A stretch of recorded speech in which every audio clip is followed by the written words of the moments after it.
Welcome to another video. My name is Aparna Pednekar. I'm a gemologist and writer. Today I want to talk to you about a very interesting character from Indian astrology and a very unique phenomenon in Indian mythology. And why? Because he is related to the birthstone for January, which is the garnet. Garnets, if you know, come in a rainbow of colors with the possible exception of blue, which is quite rare. One of the varieties of garnets is this gorgeous cinnamon, or some call it honey hued hessonite garnet. It's known this one. These are your three hessonite garnets. You'll see a lot of people wearing the Rahu ring. It is governed by Rahu. It is called Gomed in Hindi or India, and it is part of the Navaratnas, which is of course the 9 precious gemstones according to Indian astrology, and Gomed is ruled by Rahu. And now Indian and Western astrology of course have the same personal planets because there are the same planets in the cosmos. So you have your Sun, Moon, Mars, Mercury, Venus, Jupiter, Saturn. Same for Western, same for Indian. Then after Saturn, Western astrology branches out into the 3 outer planets, which is your Pluto, Uranus and Neptune. And Indian astrology branches out into Rahu and Ketu, which are uniquely Indian phenomena, and the story of how Rahu and Ketu came to be is very interesting, which is why I thought I'll do 2 separate videos on Rahu. This one, which is the mythology of Rahu, or the story behind Rahu, and the next one on how Rahu affects our mind or affects us. So some people ask me, why do you do these these antiquated ancient videos on outdated Indian concepts like Rahu and Ketu, so fatalistic? It's not at all contemporary, not at all cool.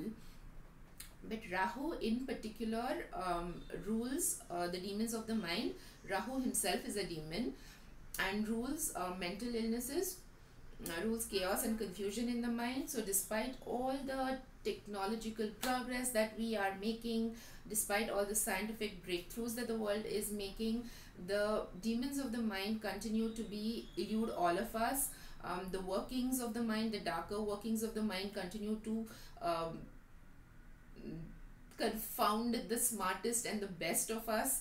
The combined genius of the world cannot figure out why a young and super talented film star commits suicide. So let's say astrology, if astrology can offer even the slightest glimmer of insight into the workings of the mind, why not listen to it with an open mind? And then if you feel that it has no use for you, if you cannot apply it in your practical life to yourself, to understanding yourself or understanding other people, then you can reject it. But it's worth listening to, and it's always so entertaining.